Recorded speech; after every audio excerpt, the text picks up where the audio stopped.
మరి ఒక మాట తెలియజేస్తున్నాడు. చూద్దాం ఒకసారి. ఇర్మియా గ్రంథం 8వ అధ్యాయంలో, ఇర్మియా గ్రంథం 8వ అధ్యాయము 20వ వచనాన్ని ఒకసారి మనం పరిశీలన చేద్దాం. కోతకాలము గతించి ఉన్నది, కోతకాలము గతించి ఉన్నది, గ్రీష్మకాలము జరిగిపోయెను. ఏమ్మా? గ్రీష్మకాలము జరిగిపోయిందంట. మనము రక్షణ నొందకయే ఉన్నాము, మనము రక్షణ నొందకే ఉన్నాము అని చెప్పుదురట. ఇక్కడ చూడండి, అక్కడ 3 విషయాల గురించి మాట్లాడుతుంది. ఒకటి ఏంటంటే కోతకాలము అయిపోయిందంట. గ్రీష్మకాలం అంటే ఏంటట? వేసవి కాలం, ద స్ప్రింగ్ సీజన్ అంటారు కదా. ఇప్పుడు మనం యాక్చువల్గా ఇది గ్రీష్మకాలం, ఇది కూడా అయిపోతుందట. వాస్తవంగా ఇది కూడా లాస్ట్కి వచ్చేస్తుంది కదా. ఇంకేంటట నెక్స్ట్? మనము రక్షణ అంటే కోతకాలం గడిచిపోయిందంట, అలాగే గ్రీష్మకాలము కూడా అయిపోయిందంట, గతించిపోయిందట. కానీ ఇక్కడ మనుషుల గురించి అక్కడ మాట్లాడుతున్నాడు. ఏంట? వారి రక్షణ మాత్రం పొందలేకపోతున్నారని. అంటే అందుకే చెప్తున్నాను, అపోస్తుల కార్యంలో ఒక మాట ఉంది. ఏంటంటే కాలములు సమయములు ఎవరి వశమట? దేవుని వశంలో ఉంటాయి. ఇది మనకి ఎవరికి కూడా తెలియదండి. చూడండి, మనం ఎప్పుడు పుట్టాలో మనకు తెలియదు, ఎక్కడ పుట్టాలో తెలియదు, ఎవరికి పుట్టాలో కూడా మనకి తెలియదు. పోనీ అలా అని చెప్పి మనకేమన్నా మన మరణం గురించి మనకు అవగాహన ఉందంటే మరణం గురించి కూడా తెలియదు. అలాగే యేసు ప్రభు ఎప్పుడు వస్తారంటే అది కూడా తెలియదు. అంటే మనకేం తెలియదు. ఎప్పుడు పుట్టాలి, ఎప్పుడు చనిపోవాలి, ఎప్పుడు వెళ్ళిపోవాలి దేవునితో అనేది కూడా మనకు తెలియని యొక్క పరిస్థితిలో ఉన్నాం. కనుక ఇలాంటి యొక్క పరిస్థితిలో మనం ఉంటున్నప్పుడు దయచేసి వినాలి. ఇది చాలా ప్రాముఖ్యమైనది. ఎవరు కూడా మాట్లాడకూడదు, జాగ్రత్తగా వినాలి. ఇలాంటి కాలంలో పరిస్థితులు పూర్తిగా మన చేతిలో లేనప్పుడు ఎవరు మనల్ని నడిపించాలి, ఎవరు మనకు జ్ఞానం ఇవ్వాలి, ఎవరు మనల్ని రక్షించాలి, ఏ విషయంలో అయినా సరే దేవుడే కదండి. అందుకే చెప్తున్నాను, కాలములు సమయంలో దేవుని వశంలో ఉన్నాయి. ఆయన వశంలో ఉంటున్నప్పుడు, మరి ఆయనకు విధేయులైనప్పుడు పరిస్థితులు నీ చేయి దాటిపోయినప్పటికీ కూడా అది ఆయన చేతిలో ఉంటాయి. కనుక ఆయన మనల్ని రక్షిస్తాడు. ఇది చాలా ఇంపార్టెంట్. అయితే ఇక్కడ ఏంటంటే కోతకాలము గడిచిపోయిందట, ఇంకా గ్రీష్మకాలము కూడా అయిపోయిందట. కానీ మనుషులు మాత్రం అంటే ప్రతిదానికి కూడా ఒక నిర్దిష్టమైన సమయము, కాలము దేవుడు రచించాడు. ఏ యొక్క కాలంలో అవి జరిగిపోతూ ఉంటాయి. అలాంటి క్రమంలో ప్రతిదీ కూడా మార్పు చెందుతుంది, కాలాలకు అనుగుణంగా మార్పు చెందుతుంది. కానీ ఒక మనిషి మాత్రమే మార్పు చెందటం లేదు. మనిషి మార్పు చెందకపోతే ఏమి జరుగుతుంది? ఎందుకు మనం మార్పు చెందాలి అంటే ఇక్కడ దేవుని వాక్యం చాలా స్పష్టంగా చెబుతుంది. రోమపత్రిక 3వ అధ్యాయం 23లో ఏ భేదము లేదు, అందరూ పాపము చేసి దేవుడు అనుగ్రహించిన మహిమను పొందలేకపోతున్నారు. అంటే మనందరము కూడా పాపములో ఉన్నాము. కనుక పాపపు ఆలోచనలు పాపముతో నిండి ఉంటున్నప్పుడు మనం పరలోకానికి చేరలేము. కనుక ఖచ్చితంగా ఆ పాపపు స్థితి నుండి మనం ఏం చేయాలట? పరిశుద్ధతలోకి రావాలి, రక్షణలోకి రావాలి. అందుకనే 1 పేతురు 1:19లో కూడా ఇదే మాట తెలియజేస్తున్నాడు. ఏంటట? ఆశ్చర్యకరమైన వెలుగులోకి మనల్ని దేవుడు పిలుచుకున్నాడు. ఎఫెసీ రాసిన పత్రిక 5వ అధ్యాయం 8వ వచనంలో కూడా పూర్వమందు మీరు చీకటిలో ఉన్నారట. అంటే మన స్థితిని తెలిపేది. మన స్థితి ఎలా ఉందంటే భయంకరమైన స్థితిలో ఉన్నారు అందరూ కూడా. అలాంటి స్థితిలో ఉంటున్నప్పుడు ఎక్కడికి వెళ్ళాలట? మనము మంచి మేలుకరమైన స్థితిలోకి మనం వెళ్ళాలంటే ఏం చేయాలట? ఆ దేవుడిని పట్టుకోవాలి. ఆ దేవుణ్ణి పట్టుకున్నప్పుడు మాత్రమే మనము ఉన్న స్థితి నుంచి మెరుగైన స్థితిలోకి మనం వెళ్ళగలుగుతాము. అంటే సమస్తం ఉన్నప్పటికీ కూడా దేవుడు ఏదన్నా చేయగల సమర్థుడైనప్పటికీ కూడా ఎక్కడ మీరు గమనిస్తే కోతకాలం గతించిపోయిందట, గ్రీష్మకాలం గతించిపోయిందట. కానీ ఇక్కడ ఏంటట? మనుషులు మాత్రము వారి రక్షణ అందట్లేదట. అది నా బాధ. అందుకనే మనం ఉన్న స్థితిలో మనం ఉంటే అది పరిస్థితి చేదాటిపోయినట్టే. మనం ఉన్న స్థితి నుంచి మనం మెరుగైన స్థితిలోకి మనం వెళ్ళాలి. అందుకే నేను ఇందాక మీకు తెలియజేస్తున్నాను, మన స్థితి ఏంటంటే మనందరం కూడా పాపపు స్థితిలో ఉన్నాము. అయితే మీరు అనుకుంటున్నారేమో, నేను రక్షణ పొంది అనేక సంవత్సరాలు అయిందండి, బాప్తిసం పొంది అనేక సంవత్సరాలు అయిందండి, నేను ఇంకనూ చక్కగా నేను నీతిమంతుడిగా కొనసాగుతున్నానని మీరు అనుకోవచ్చు. కానీ మనకు తెలియకుండానే పరిస్థితులు మనల్ని ఏం చేస్తాయంటే మన స్థితిని భ్రమపరుస్తూ ఉంటుంది. అందుకనే ఏమంటారట? మీరు నుంచున్నామని మీరు భ్రమపడొద్దట. జాగ్రత్త. మన ఉన్న స్థితి మనకి తెలియకుండానే ఏం చేస్తాడట సాతాను, మన కళ్ళకి ఏం చేస్తారంటే గుడ్డితనము కలుగజేస్తారు. అందుకనే 2 కొరింథీ పత్రిక 4:4 అపోస్తలుడు పౌలు చెప్తున్నాడు, అవిశ్వాసులైన వారిని ఈ యుగ సంబంధమైన దేవత మనోనేత్రములకు గుడ్డితనము కలుగజేస్తున్నాడు. అంటే మనందరము కూడా విశ్వాసులమే వాస్తవంగా, కానీ అవిశ్వాసులుగా మనల్ని మార్చి మన హృదయంలో సందేహాన్ని పుట్టించి లేకపోతే అనారోగ్యాన్ని కలగజేసి దేవుని యొక్క సన్నిధికి దూరపరిచినప్పుడు మనము తెలియకుండానే మనం బలహీనపడతాం. మనకు విశ్వాసపు స్థాయి తగ్గిపోయినప్పుడు మనం అవిశ్వాసులుగా పరిగణించబడతాం. ఎప్పుడైతే మనం అవిశ్వాసులుగా పరిగణించబడతామో అప్పుడేమవుద్దట, ఈ యుగ సంబంధమైన దేవత మనోనేత్రములకు ఏం చేస్తాడట, గుడ్డితనము కలుగజేస్తాడు. అంటే దేవుని యొక్క శక్తి కానీ ప్రభావాన్ని కానీ ఆయనకుంటున్నది ఏది కూడా మనము చూడలేని అనుభవించలేని స్థితి. నేను అందుకే మీకు తెలియజేస్తున్నాను, 2 తిమోతి పత్రికలో మీరు 3వ అధ్యాయంలో మీరు చదివితే అంత్యకాలంలో ఏం జరుగుతాయి అనేది అక్కడ 19 క్యారెక్టర్స్ గురించి అక్కడ చాలా చక్కగా ఉంది. చాలమ్మా, అందులో నేను ఒక దాని గురించి చెబుతాను. అక్కడ ఏంటంటే పైకి భక్తి గలవారుగా ఉండి దేవుని శక్తిని ఆశ్రయించిన వారుగా ఉంటారట. ఎవరండి వీరందరూ? కూడా విశ్వాసులే. వీరందరూ ఎవరు? దేవుని నమ్ముకొని చక్కగా మంచి యొక్క విధానంలో కొనసాగిన వారే ఈ యొక్క పరిస్థితిలోకి వస్తారు. ఎప్పుడట? అంత్యకాలంలో. అంత్యకాలం అంటే ఇంకా ఎన్నో సంవత్సరాలు ఉందని మీరు భ్రమపడకండి. ఇప్పుడు మనము కొనసాగుతున్నది అంత్యకాలంలోనే. నేను ఎంతో మొరపెట్టుకుంటున్నాను, మీరు చెబుతున్నాను కూడా, యేసు ప్రభు త్వరగా వస్తున్నాడని కొన్ని సిరీస్ కూడా చేశాం. కానీ విని అప్పటికప్పుడే మీరు ఉత్తేజపరచబడి ఉద్రేకంతో మళ్ళా చల్లబడిపోవడమే. దానివల్ల ఏం ప్రయోజనం అండి? కనుక మనకున్నాక ఆ ఆసక్తి ఇంకా ఎక్కువ చేసుకోవాలి. మన భక్తి, మన స్థితిని ఇంకా ఎక్కువగా తీసుకుని వెళ్ళాలి. కనుక ఎక్కడ కూడా చూస్తే మన స్థితి మారకపోతే చాలా ప్రమాదం. ఎందుకంటే కోతకాలం గడిచిపోయిందట, గ్రీష్మకాలం గడిచిపోయిందట, కానీ మనుషులు మాత్రం మారట్లేదు. అయితే దేవుడు మాత్రం మారడు. దేవుడు నిన్న నేడు ఏకరీతిగా నిరంతరము ఉండేవాడు. అందుకని హెబ్రీ పత్రిక 13వ అధ్యాయం 8వ వచనం ఆయన గురించి తెలియజేస్తుంది అక్కడ. కనుక దేవుడు మారడు. ఎందుకు మారడు అంటే ఆయన పుట్టడమే, ఆయన జన్మే ఒక పరిశుద్ధమైన జన్మ. ఆయనలో ఏ లోపము లేదు కదా. ముడత, మచ్చ, కలంకము, డాగు ఏమీ లేదు. నిందారహితుడిగా ఉన్నాడు ఆయన. యేసుప్రభు పుట్టుకే అలా ఉంది. ఆయన పెరిగిన విధానము, ఆయన చనిపోయి ఆయనక మరణ పునరుద్ధానాల్లో కూడా ఎలాంటి లోపము లేకుండా ఆయన జన్మించాడు. కనుక ఆయన మారవలసిన అవసరం లేదు, కానీ మనం మారాలి. ఎందుకంటే మనము మన తల్లి యొక్క గర్భంలో ఉండడమే, మనము పుట్టడమే, మనకు జన్మే పాపముతో మనము నిండి ఉన్నాము. కనుక మన స్థితి మారాలి, ఆయనతో మనం పోల్చుకోకూడదు.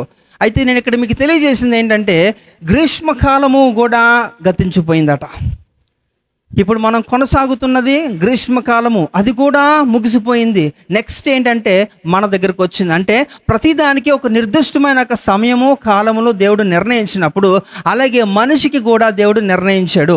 ఆ మనిషికి నిర్ణయించిన ఒక కాలములో ఆ మనిషి కనుక మారకపోతే పరిస్థితి ఎలా ఉంటుందంటే మనం ఎప్పుడు కూడా వినలేనివి, అనుభవించలేనివి, వింతలో అన్నీ కూడా మనము చూస్తాం.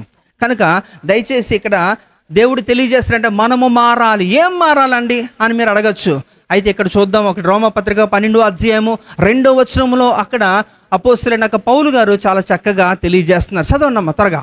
ఈ లోక మర్యాదను అనుసరించక ఏం చేయాలంట? లోక మర్యాదను అనుసరింపక ఉత్తమమును అనుకూలమును సంపూర్ణమునై ఉన్న దేవుని చిత్తమేదో పరీక్షించి తెలుసుకొనున్నట్లు మీ మనస్సు మారి నూతన మగుట వలన రూపాంతరము పొందుడి. చూడండి, అక్కడ మీ మనస్సు మారి ఏం చేయాలంటండి? రూపాంతరము ఏంటట చెప్పాలి. మీ మనస్సు మారి, అందులో చదవమ్మా, ఆ మైక్లో పెట్టి గట్టిగా చదువుతున్నావు, మళ్ళీ రిపీట్ చేయి. మీ మనస్సు మారి నూతన మగుట వలన రూపాంతరము పొందుడి. అంతే. అంటే ఖచ్చితంగా మనము ఉన్న స్థితిలోని మనం ఉంటే కుదరదు. చాలా మంది అంటారు మాట, నేనున్న స్థితే బాగుందండి అని మీరు అనుకుంటున్నారు. అది మీకు, కానీ దేవునికి కాదు కదా. దేవుని దృష్టిలో ఎప్పుడు కూడా మీరు నూతన పరచబడాలి. అవునా? ఎప్పుడు కూడా మనం ఎలాగైతే మనకు నాలుక, మనకు నోరు ఎప్పుడు కూడా కొత్త రుచులను కోరుకుంటుందో, అవునా అండి? మనకు మనస్సు కూడా కొత్త ఆలోచనలు, కొత్త అన్ని కొత్తగా, ఏదైనా కొత్తగా చేయాలి. ఏదన్నా కొత్తగా చేయాలి, కొత్తగా ఉండాలి అనేది మనిషి యొక్క నైజం. అది అలాంటి యొక్క స్థితిని మనకు ఉంటున్నప్పుడు మరి అదే రీతిలో హృదయానికి సంబంధించినది దేవుని దృష్టిలో కూడా అలాగే నువ్వెప్పుడు కూడా నూతనపరచబడాలి, రూపాంతరము చెందాలి, నీ హృదయము మార్పు చెందాలి. ప్రతి నిత్యము కూడా దేవుని యొక్క అభిషేకము మీరు నిండుకొని ఆత్మచేత రేపబడి నడిపించబడాలి. ఎప్పుడో ఒకసారి నేను అద్భుతముగా దేవుని ఆత్మచేత వాడబడ్డానండి, ఈ రోజుల్లో నాకు అవసరత లేదు, లేకపోతే ఖాళీ లేదు అని వివిధ రకాలుగా మీరు నెపాలు కానీ చూపించగలిగితే మరి చెప్తున్నాను, చాలా భయంకరమైన స్థితి. నిరంతరము కూడా దేవుడులో మనము మండుతూనే ఉండాలి. లేఖనములు నీకు ఏం చేయాలట? మండించాలి. అందుకే ఎమ్మాయి అనే గ్రామంలో నుంచి ఒక ఇద్దరు యవనస్తులు అలా నడుచుకుంటూ వస్తారు. యేసుప్రభు వారు శిలువ మరణం అనంతరం యేసుప్రభు వారు పునరుద్ధానుడై మరలా ఈ భూమి మీద 40 దినాలు ఉంటున్న సందర్భంలో ఆయన ఈ యొక్క ఇద్దరు యవనస్తులతో ఆయన కూడా కలిసి ప్రయాణం చేస్తున్న సందర్భం అది. వారిద్దరు కూడా యేసుప్రభు కూడా మాట్లాడుతుంటారు, కానీ యేసుప్రభుని వారు ఇరువురు ఎరగరు, తెలియదు వారికి. కానీ వారు మాట్లాడుతూ యేసుప్రభు వారు వాళ్ళని బలపరుస్తూ అని చెప్పి వెళ్ళిపోతాడు. ఆ తర్వాత గ్రహిస్తారు ఏంటంటే ఆయన మనతో మాట్లాడుతున్నప్పుడు మన హృదయాలు మండే. హల్లెలూయా. అంటే దేవుని వాక్యం ఎక్కడైతే వెల్లడి చేయబడుతుందో అక్కడ ఏముంటుందట? విస్ఫోటనమే. అక్కడ it is like nuclear reaction అన్నమాట. అంటే ఎప్పుడు దానికి ప్రతిచర్య మీరు స్పందిస్తేనే, దేవుని వాక్యానికి మీరు స్పందిస్తేనే అలాంటి అనుభవంలోకి మనం వెళ్ళగలుగుతాం. కానీ మామూలుగా సాదాసీదాగా ఆచార వ్యవహార భక్తి మనం చేస్తే ఎలాంటి ప్రయోజనం ఉండదండి. అందుకే నేను చెప్తున్నాను, ఒకవేళ కానీ మీరు అలాంటి స్థితిలో ఉంటే, చల్లారిపోయిన స్థితిలో ఉంటే, విశ్వాసపు స్థాయి తగ్గిపోయిన స్థితిలో ఉంటే, ఎంత మంచి ఉత్తేజపరచమైన వాక్యము వెల్లడించినప్పటికీ కూడా, ఆత్మచేత ఎంత చెబుతున్నప్పటికీ కూడా అది మీ యొక్క హృదయాలకి కానీ చెవికి కానీ వెళ్ళలేనప్పుడు కార్యము జరగదు. ఎందుకంటే మీరు ప్రతిస్పందించరు కాబట్టి. అలా కాకపోతే అపోస్తలుడు పౌలు గారు అక్కడ ఆత్మలో ఆయన నడిపించబడుతూ చాలా ఉన్నతంగా అక్కడ ఆ 3వ అంతస్తులో ఆయన ప్రసంగిస్తున్నప్పుడు ఐతు కొనకు యవనస్తుడు ఏం చేస్తున్నాడట అండి? కిటికీ దగ్గర కూర్చొని ఏం చేస్తున్నాడట? నిద్రపోతున్నప్పుడు ఆ జోగిపోయి అక్కడి నుంచి పడ్డాడు. మరి ఈయన అంత ఆత్మపురుడై అభిషేకముతో ఆయన వాక్యాన్ని వెల్లడి చేస్తున్నప్పుడు ఆ వ్యక్తి ఏమీ లేదు. కారణం ఏంటి? ఎవరు యొక్క ప్రాబ్లం అది? అపోస్తలుడు గారి ప్రాబ్లమా? పౌలు గారి ప్రాబ్లం అండి అది? ఎవరి ప్రాబ్లం అది? ఆ యవనస్తుడిదే. కనుక వాక్యము చెప్పడం మా వంతే, అది రిసీవ్ చేసుకొని వాక్యానుసారమైన జీవితం జీవించవలసిన పరిస్థితి మీదే. కనుక ఎంత మాత్రము నిర్లక్ష్యము చేయకండి. అందుకే నేను ప్రసంగి గ్రంథం 5వ అధ్యాయం 1వ వచనములో అపోస్తలుడు దేవుని యొక్క సేవకుడు రాజుగా పరిగణించబడుతున్న సొలొమోను తెలియజేస్తున్న ఒక మాట ఏంటట? మీరు దేవుని యొక్క సన్నిధికి పోయినప్పుడు ఎలా ఉండాలట? నీ ప్రవర్తనని జాగ్రత్తగా, ప్రవర్తన అంతా కూడా జాగ్రత్తగా చూచుకొనుము. అంటే దాని అర్థం ఏంటండి? దేవుని సన్నిధికి మీరు ప్రిపేర్ అయ్యి వస్తున్నప్పుడు ఎంత చేయించాలట? భయభక్తులతో ప్రార్థనాపూర్వకంగా వచ్చినప్పుడు దేవుని యొక్క వాక్యం మిమ్మల్ని పట్టుకుంటుంది, మీ స్థితిని మారుస్తుంది. ఇప్పుడు ప్రాబ్లం ఏంటంటే ఇక్కడ ఈ యొక్క ఇర్మియా ఏం చెప్తున్నాడట? కోతకాలము గడిచిపోయింది, గ్రీష్మకాలము జరిగిపోయింది, కానీ మనుషులు మాత్రము మారు మనస్సు పొందట్లేదు, రక్షణ లేదు. కారణం ఏంటంటే వారు వస్తున్నారు పోతున్నారు కానీ వారు ప్రతిస్పందించట్లేదు. ప్రతిస్పందించకపోగా వారు నామకార్థమైన భక్తి చేస్తున్నారు. నామకార్థముల గురించి నేను మీకు డిసెంబర్ 31 రాత్రి మీకు చెప్పాను, గుర్తుందో లేదో. ఈ సంవత్సరం 2025 సంవత్సరంలో దేవుడు జల్లెడి చేస్తున్నాడు, జల్లెడి పడుతున్నాడు. ఎవరినట? మొట్టమొదటిగా నామకార్థమైన భక్తుల్ని జల్లెడి పడుతున్నాడు అని చెప్పా. ఇదే మాట నేను బెంగళూరులో కూడా చెప్పాను. నిజంగా దాని కొరకు భయం ఉన్న వాళ్ళు సరిచేసుకొని దేవునికి ప్రధానమైన ఒక అవకాశము దేవుడు ఇచ్చిన దాన్ని వాడుకుంటూ దేవుడి కొరకు వారు వినియోగిస్తారు. మిగతా వారు యథావిధి. మరలా చెప్తున్నాను, మిమ్మల్ని భయపెట్టాలనేది నా ఉద్దేశం కాదు, కానీ సమయం మనకి కొంచెం ఉందని ఒక్కసారి మీకు తెలియజేస్తున్నాను. అందుకే ఎఫెసీ రాసిన పత్రిక 5వ అధ్యాయం 15వ వచనంలో ఏముందట? దినములు చెడ్డవి కనుక ఏం చేయాలట? సమయాన్ని పోనివ్వక మనం ఏం చేయాలట? సద్వినియోగం చేసుకుంటూ అజ్ఞానం వలె కాక జ్ఞానం వలె జాగ్రత్తగా నడుచుకోవాలి. కనుక సమయం ఎక్కువ ఉందని, విస్తారంగా ఉందని మీరు అనుకోకండి. మేబీ మీ ఇంట్లో పరిస్థితులన్నీ చాలా బాగున్నాయేమో, మీరు పనిచేస్తున్న స్థలంలో బాగున్నాయేమో, మీ కుటుంబాల మధ్యలో ఐక్యత ఉందేమో, బంధుమిత్రుల మధ్యలో ఐక్యత ఉందేమో. కానీ మీరు అనుకుంటున్నారు ఇవి చూసుకొని పర్వాలేదు అనుకుంటే చాలా ప్రాబ్లం అండి. నో, మీరు లేఖనాలను పరిశీలించాలి. అందుకే నేను మీకు చెప్పాను, యవనస్తులు ముఖ్యంగా మత్తయి సువార్త 24వ అధ్యాయం కంటత పెట్టమన్నాను. మీకు 51 వచనాలు ఉన్నాయి. అలాగే లూకా సువార్త 17వ అధ్యాయం కంటత పెట్టమన్నాను. ఇవన్నీ కూడా చాలా ప్రాముఖ్యమైన విషయాలు తెలియజేస్తున్నాయి. కనుక ఇవి మీరు జ్ఞాపకం చేసుకోండి. దేవుడు మీకు ఆ స్పృహిస్తున్న సందర్భంలో ఆ జ్ఞానానుసారంగా దేవుడు మిమ్మల్ని నడిపిస్తాడు. మీరు ఒకవేళ కానీ విశ్లేషించగలిగితే 90వ కీర్తన 14వ వచనము అది మీకు అప్లై అవుద్ది. ఏమవుతుందట అది చదవనమ్మా. 90:14 మోషే రాసిన కీర్తనలో త్వరగా అది అన్ని కంటత రావాలి. ఇవన్నీ కూడా ఉదయమున నీ కృపతో 91:14 అతడు నన్ను ప్రేమించుచున్నాడు కనుక, అతడు మిమ్మల్ని ప్రేమిస్తున్నాడు కనుక నేను అతని తప్పించేదను. ఎవరైతే దేవుని యొక్క వాక్యాన్ని ప్రేమిస్తారో, దేవుని సన్నిధిని ప్రేమిస్తారో, ఎలాంటి ఉపద్రవాలు వచ్చినప్పటికీ కూడా దేవుడు మిమ్మల్ని తప్పిస్తాడు. అందుకే నేను మీకు చెప్పాను, కీర్తనలో 32వ అధ్యాయము 6వ వచనంలో దావీదు కీర్తన గురించి ఒకసారి మెడిటేట్ చేసాం. అది కూడా ఒకసారి చదవండి. విస్తారమైన కావున నీ దర్శన కాలమందు భక్తి గల వారందరూ నిన్ను ప్రార్థన చేయుదురు. విస్తార జల ప్రవాహములు పొరలి వచ్చినను నిశ్చయముగా అవి వారి మీదకి రావు. విస్తారమైన జల ప్రవాహములు అంటే శ్రమలు, ఇలాంటివి ఎన్ని వచ్చినప్పటికీ కూడా అవి నిన్నేమీ చేయలేవట. నేను చెప్పాను మీకు, అవన్నీ రావడం అయితే అందరి మీదకి వస్తాయండి. కానీ దేవుని ప్రేమించిన వారిని దేవుడు తప్పిస్తారని వాగ్దానంలో ఉంటున్న వారికి అవి ఇలా వచ్చి ఇలా యూటర్న్ తీసుకుని వెళ్ళిపోవాలంతే. హల్లెలూయా. కనుక మీ జీవితంలో దేవుని యొక్క కార్యములు జరగాలంటే మీరు మార్పు నొందాలి. హల్లెలూయా. మీరు మార్పు చెందకపోతే, మీ పరిస్థితి మారకపోతే, మీరు ఉన్న స్థితిలోనే ఉంటే పని జరగదు. మళ్ళీ చెప్తున్నా, పని జరగాలంటే మీరు మార్పు చెందాలి.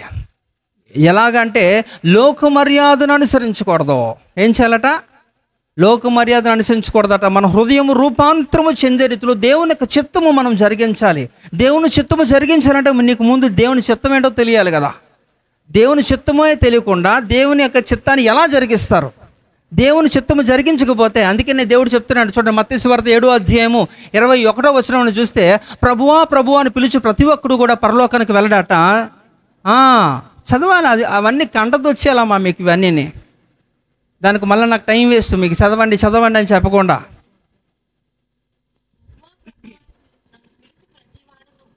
మైక్ చూడ. ప్రభువా ప్రభువా అని నన్ను పిలిచి ప్రతివాడును పరలోక రాజ్యములో ప్రవేశింపడు గాని పరలోకమందున నా తండ్రి చిత్తము చేయువాడే ప్రవేశించదండి. పరలోకమందున్న నా తండ్రి చిత్తము చేయువాడే దాంట్లో ప్రవేశిస్తాడు. తండ్రి చిత్తము చెయ్యాలి అంటే ఏం చెయ్యాలి? చాలా మాటలు మాట్లాడుకున్నాం చాలా సందర్భాల్లో. కనుక దేవుడు మనకి నిర్దిష్టమైన కాలం, ఇక్కడ ఉన్న వారందరూ కూడా అందరూ భూమి మీద ఉండిపోతారండి. అందరూ వెళ్ళిపోవాలి కదా. మనం అందరం వెళ్ళిపోవాలి. ఎవరు కూడా శాశ్వతంగా భూమి మీద ఉండరు. అందరూ కూడా మరణాన్ని రుచి చూడాలి, అంతే. అయితే ఇది తథ్యం, ఇందులో మార్పు లేదు. ఖచ్చితంగా ఇది ప్రతి ఒక్కరు ఎదుర్కోవాల్సిందే. కానీ మరణము తర్వాత మనకు ఒకటి ఉంది, ఒక జీవితం. అవునా? ఒక జీవితం ఉంది. ఆ జీవితంలోకి ప్రవేశించాలంటే నువ్వు బ్రతికుండగానే ఒక చక్కటి నిర్ణయం తీసుకోవాలి. ఆ నిర్ణయం ఏంటంటే దేవుని చిత్తము జరిగించాలి. దేవుని చిత్తము జరిగించాలంటే నువ్వు మారకుండా దేవుని చిత్తము జరగదు కదా. అందుకే ఈ యొక్క కంటెక్స్ట్ గుర్తుపెట్టుకోండి.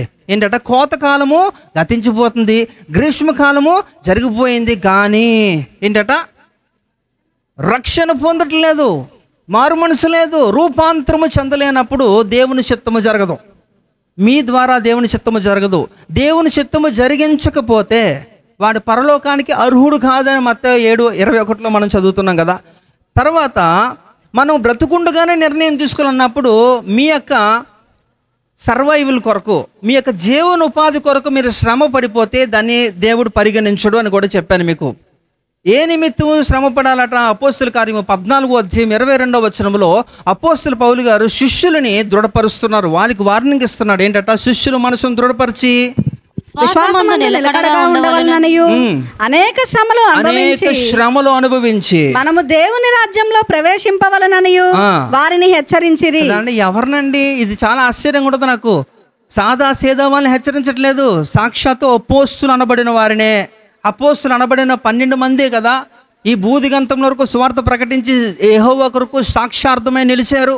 మరి వారికే ఇలాంటి ఒక పరిస్థితి ఉంటప్పుడు నా పరిస్థితి ఏంటి? ఒకసారి ఆలోచించండి. కనుక మీరు పని చేస్తున్నారు, చదువుకుంటున్నారు, వ్యాపారాలు చేస్తున్నారు, ఇవన్నీ చేసుకోమని దేవుడు కూడా చెబుతున్నాడు.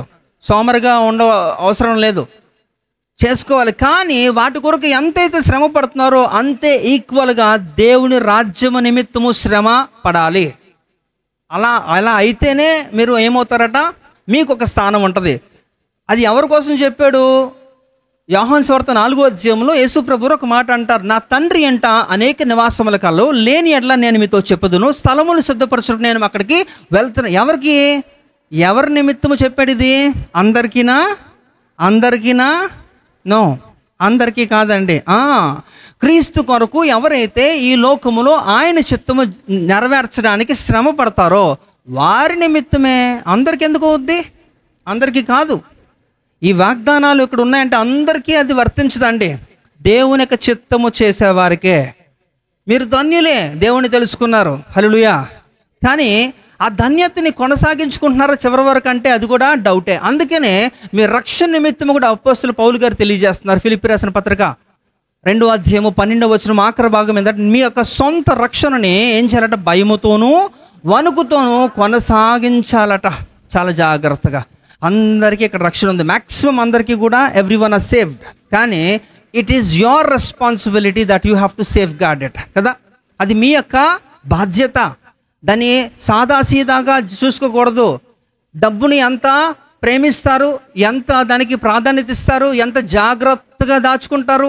విలువైన వస్తువుల్ని ఎంత జాగ్రత్తగా దాచుకుంటారండి, అవునా కదా? బంగారము, డబ్బు ఇలాంటి విలువైనవి చాలా జాగ్రత్తగా ఎక్కడో ఎవరికి తెలియని రహస్యమైన స్థలాల్లో పెట్టి తాళం వేసి ఆ తాళం ఇంకెక్కడో దొంగ వచ్చాడంటే చాలా కన్ఫ్యూజ్ అయిపోలాడు. అంత సోదా చేయాలా, ఎందుకంటే సులువుగా దొరకదు. ఎలాగవుద్ది? దొంగ ఈజీగా అలా వచ్చి ఆడికి కావాల్సిన పట్టుకెళ్ళిపోతాడా? అవ్వదు కదా, వెతకాలి. అలాగా ఆడికే ముప్పు తిప్పలు పెడతా ఉంటారు. ఇప్పుడు ఎవడు కనీసం ఊహించలేని స్థలాల్లో పెట్టేస్తూ ఉంటారు కొంతమంది కదా. ఆ తాళాలు అలాంటివి అంటే అది తాత్కాలికని మీకు తెలుసు, దానివల్ల పెద్దగా ప్రయోజనం ఉండదు. అది లోకానికి సంబంధించినవి. ఇక్కడ కావలసిన మీ యొక్క అవసరాలు మాత్రం తీరుస్తుందని తెలిసినప్పటికీ కూడా వాటి నిమిత్తమే ఎక్కువ మక్కువ. కానీ యుగయుగాలు కూడా ప్రభుత్వం చేస్తాము, దేవునితో కలిసి మనం నివసిస్తాము కదా, నిత్యత్వములో ఉండే ఆ రక్షణను మాత్రము చాలా నిర్లక్ష్యము చేస్తారు. అందుకని హెబ్రీ పత్రిక 2:3 అపోస్తలుల పౌలు గారు ఈ మాట ఏం చేస్తున్నారట? ఇంత గొప్ప రక్షణను నిర్లక్ష్యము చేసిన ఎడల మీరు ఎలాగో తప్పించుకుంటారు? ఇట్స్ ఇంపాసిబుల్ కదా. చాలా జాగ్రత్త. కనుక దేవుడు మనకిచ్చిన అమూల్యమైన రక్షణ ఇక్కడ ఉన్నది అందరికీ కూడా ఉంది, నేను కాదనట్లేదు. కానీ ఆ రక్షణని నిజంగా మీరు కాపాడుకునే యొక్క పరిస్థితిలో ఉన్నారా, పోగొట్టుకునే దుస్థితిలో ఉన్నారా అనేది ఒకసారి పరీక్ష చేసుకోవాలి. కనుక రక్షణని కాపాడుకోవడమే కాదండి, మిమ్మల్ని మీరు కాపాడుకోవడమే కాదండి, ఇంకా ఏం చేయాలట? మీరు నశించిపోతున్న వారిని రక్షించే ఒక పరిస్థితిలోకి కూడా మీరు ముందుకు వెళ్ళాలి. యేసు ప్రభు ఎందుకు వచ్చారట? 1 తిమోతి పత్రిక 1:15 యేసుక్రీస్తు ఎందుకు వచ్చారు ఈ లోకానికి? నో, అది మీరు చెప్తుంది లోకస్వార్త 19:10, అది కాదు. 1 తిమోతి పత్రిక 1:15 ఏందట? పాపులను రక్షించడానికి యేసు ప్రభు వారి లోకానికి వచ్చారు కదా. మరి అలాంటి క్రమంలో మరి యేసు ప్రభు వారు అందరి నిమిత్తము కూడా ఆయన అంతో పడుతున్నప్పుడు, ఆయన బిడ్డలుగా ఆయన అడుగు జాడుల్లో మనం ఉంటున్నప్పుడు, నడుస్తున్నప్పుడు, వెంబడిస్తున్నప్పుడు మనది కూడా అదే పరిస్థితి. మనల్ని మనం రక్షించుకుంటూ ఇతరులను కూడా మనం కాపాడేవారిగా ఉండాలట. అందుకని ఇక్కడ చూడండి, ఒక మాట తెలియజేస్తే యెహెజ్కేలు గ్రంథం 22:30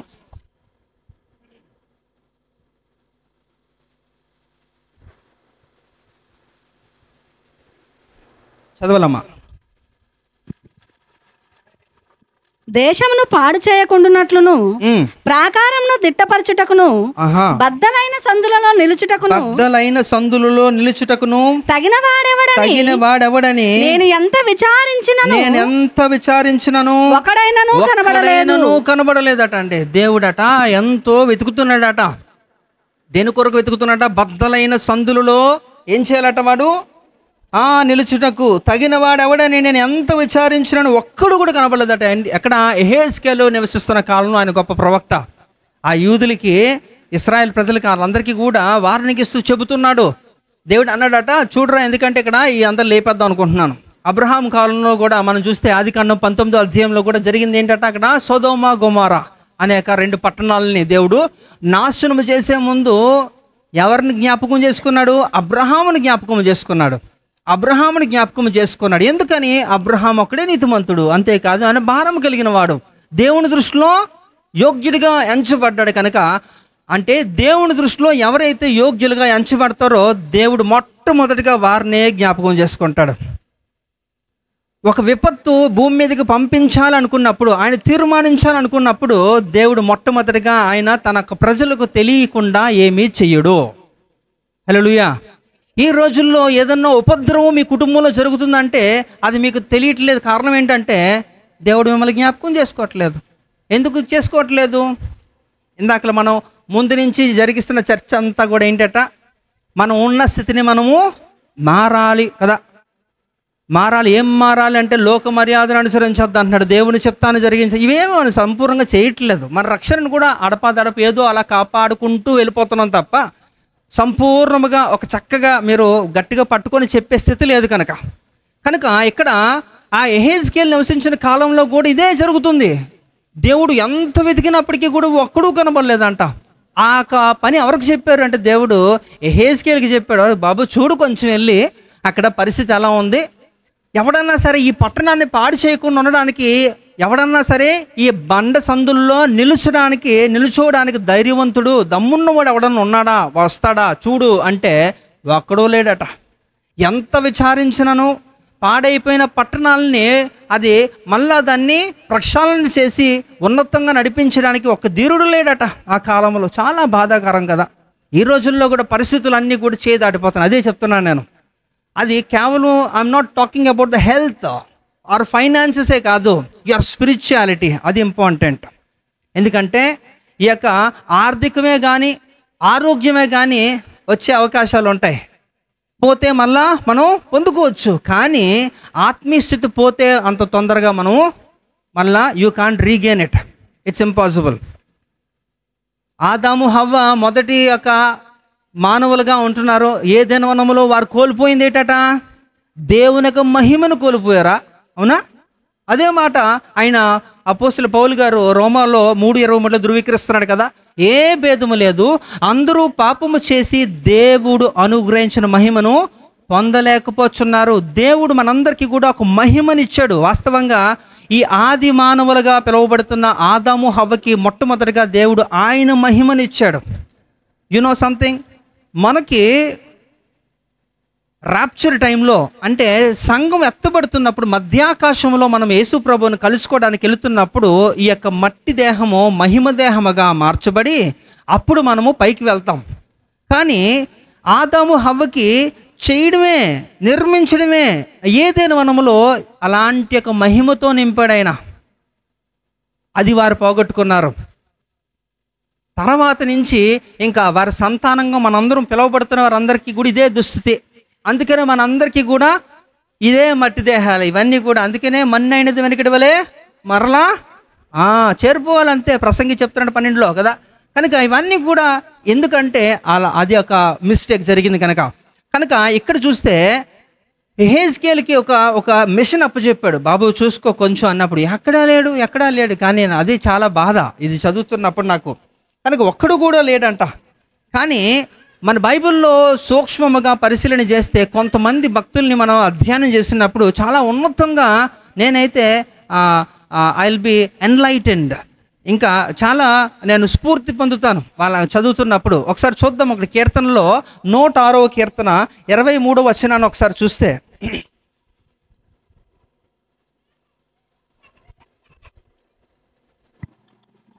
అప్పుడు ఆయన నేను వారిని నశింపజేసేదనెను. అయితే ఆయన వారిని నశింపజేయకున్నట్లు ఆయన కోపము చల్లార్చుటకై ఆయన ఏర్పరచుకొనిన మోషే ఆయన సన్నిధిని నిలిచి అడ్డుపడెను. హల్లెలూయా. వండర్ఫుల్ కదండి, చాలా చక్కగా. ఎవరండి ఇప్పుడు మనల్ని కాపాడవలసింది ఎవరు చెప్పండి ఒక మాట గట్టిగా. కరెక్టే, గట్టిగా చెప్పండి. దేవుడే అల్టిమేట్ కదా. మనల్ని కాపాడవలసింది దేవుడే అంటున్నప్పుడు ఆ దేవుడే నేను సంహరిస్తానంటే ఇంక మనకు దిక్కేటి ఏం లేదు కదా. ఇప్పుడు ఇశ్రాయేల్ ప్రజల్ని ఎవరు సృష్టించారు? దేవుడే. ఎవరు ప్రేమిస్తున్నారు? దేవుడే. ఎవరు విడిపిస్తున్నారు? దేవుడే. ఎవరు వాళ్ళని పోషిస్తున్నాడు? దేవుడే. ఇప్పుడు అంటున్న మాట కూడా దేవుడే. ఏమంటున్నాడట? నశింపజేస్తాను, వాళ్ళని చంపేస్తాను అన్నాడు.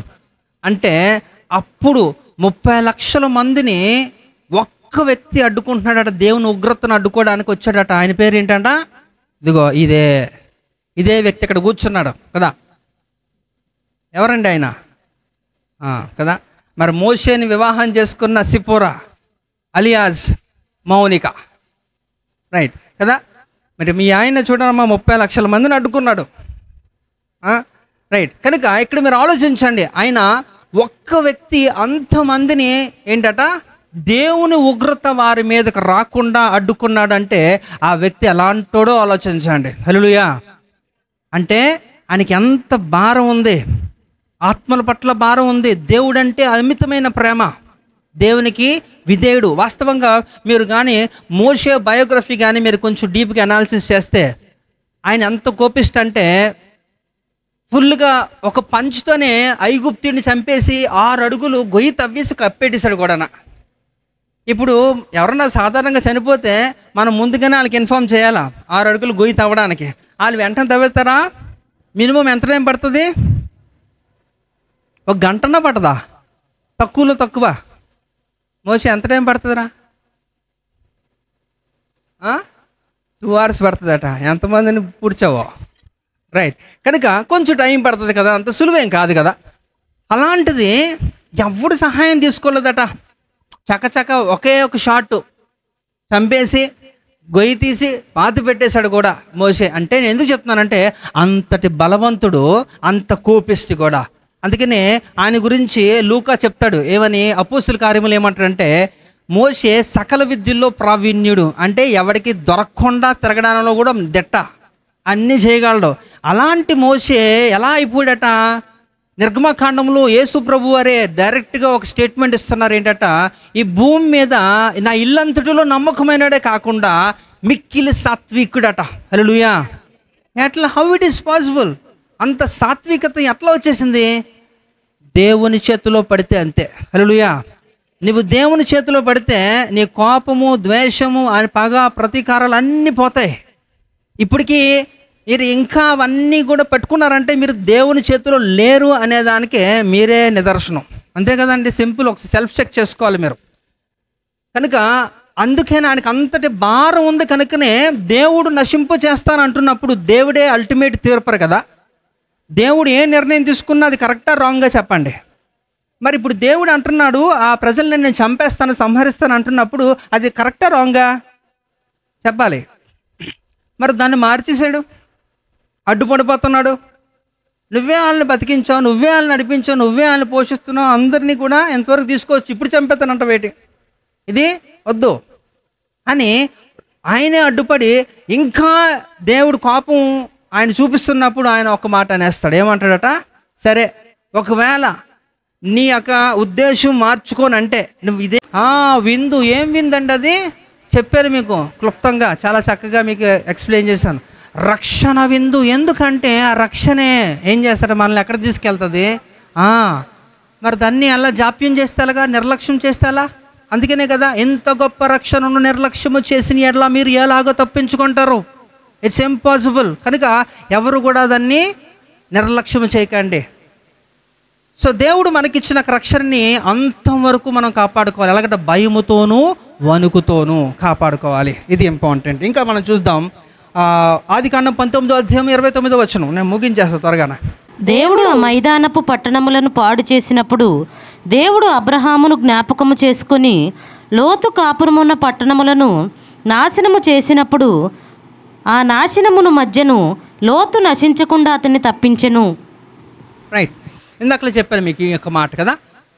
ఏదన్నా ఒక ఉపద్రవం వస్తుంది అన్నప్పుడు దేవుడు ముందుగానే తన ప్రజలకు తెలియజేస్తాడు. తన ప్రజలు అంటే ఎవరంటే దేవుడితో అన్యోన్య సహవాసముతో ఉంటున్నవారు.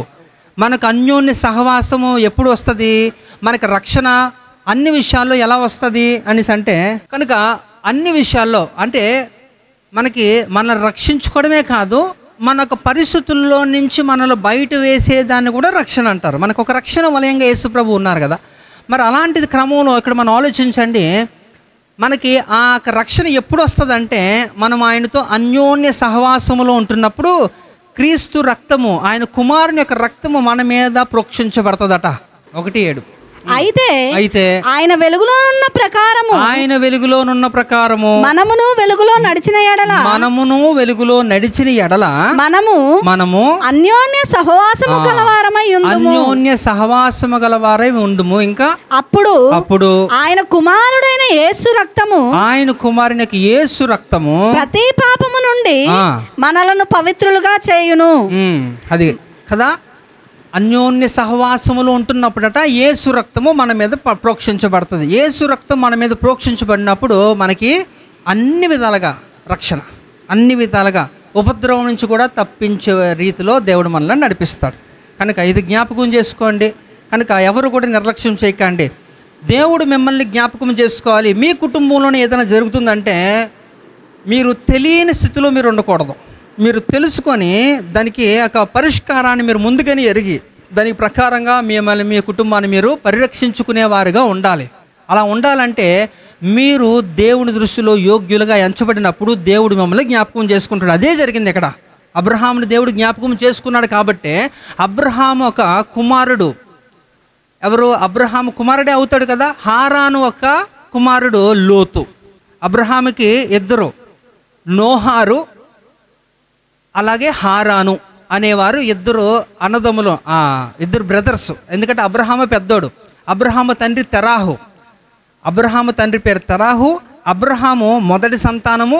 రెండో సంతానము ఎవరట? నోహారు. మూడో సంతానము హారాను. హారాను కుమారుడే ఈ యొక్క లోతు. మరి లోతు ఎక్కడున్నాడు? సొదొమ గుమరంలో ఉన్నాడు. దేవుడు నిర్ణయించుకున్నాడు, ఎందుకంటే దీన్ని లేపేద్దాం అనుకున్నాడు. ఎందుకంటే ఎవరు వినట్లే, చాలా కాలం ఎదురు చూశాడు. వారు ఇంకా బహుగా దేవుని ఆయాస పెడుతున్నారు. కనుక ఆ పట్టణాన్ని నాశనం చేయాలనుకున్నప్పుడు అబ్రహాము గుర్తొచ్చాడు. అబ్రహాముకి ఆ మాట చెప్పినప్పుడు అబ్రహాము తెలుసు కదా మనకి ఆ బేరసారాలు ఎలా జరిగాయో. He was negotiating with God కదా. ఆఖరికి 50 నుంచి స్టార్ట్ చేసి 10కి వచ్చి ఆపేస్తాడు. వాస్తవంగా 10 మంది కూడా లేరు, అవునా? కానీ బాగోదని కదా. మరి 10 కూడా లేకపోతే దేవుడు ఏమనుకుంటాడో అనుకున్నాడేమో అబ్రహాం, అందుకే అక్కడితో ఆపేశాడు. సో ఫైనల్గా మనకు తెలిసింది ఏంటంటే అక్కడ విషయము దేవుడు జ్ఞాపకము చేసుకుంటే మనము సురక్షితంగా ఉంటాము. హల్లెలూయా. కాబట్టి మీ జీవితంలో, మీ యొక్క కుటుంబంలో కానీ, మీ యొక్క ఎక్కడన్నా సరే ఏదన్నా సరే జరుగుతుంది, విపత్తు భయంకరమైన స్థితి సంభవిస్తుందంటే అది మీకు ముందుగానే తెలియజేస్తాడు దేవుడు. అలా తెలియజేయాలంటే మీరు ఆయన జ్ఞాపకతలో ఉండాలి. అలా ఉండాలంటే అన్యోన్య సహవాసము ఉండాలి. ఇవన్నీ మనకి ఏముంటుందండి, సమయం ఎక్కడ ఉందండి, లేదండి అంటే ఇంకా టక్కుమని జరుగుతుంది. సడన్గా ఒక ఫోన్ కాల్, సడన్గా ఉపద్రవం, అది చూసి మీరు ఏడవాలి. ఆ పరిస్థితి మనకు వద్దు. కాబట్టి అందుకే చెప్తున్నాను అనమాట, మిమ్మల్ని మీరు రక్షించుకోవడమే కాదు కానీ ఇతరులను రక్షించే స్థాయిలో ఉండాలి. ఇక్కడ హెజ్కేల్ గ్రంథంలో కూడా మనం చదువుతున్నాం కదా, బండ సందుల్లో నిలుచుటకు ఎవడైనా ఒక్కడు కలడా అని చెప్పి విచారిస్తూ కూడా ఎంత వెతికినను ఒక్కడు కూడా కనబడలేదట హెజ్కేల్ సమయంలో. అంటే అంత భ్రష్టులైపోరో చూడండి ప్రజలు. ఒక్కడు కూడా లేడు, ఒక్కడికి కూడా ఆత్మీయస్థితి సరిగ్గా లేదు, భారం లేదు, సరి చేసుకున్న విధానం లేదు. కానీ దేవుడు మన మధ్యలో ఉంటున్నప్పుడు మనల్ని జ్ఞాపకము చేసుకునే రీతిలో మనకు ప్రవర్తన, మనకు భక్తి, మనకు విశ్వాసము, మన నిరీక్షణ కొనసాగాలి. హల్లెలూయా.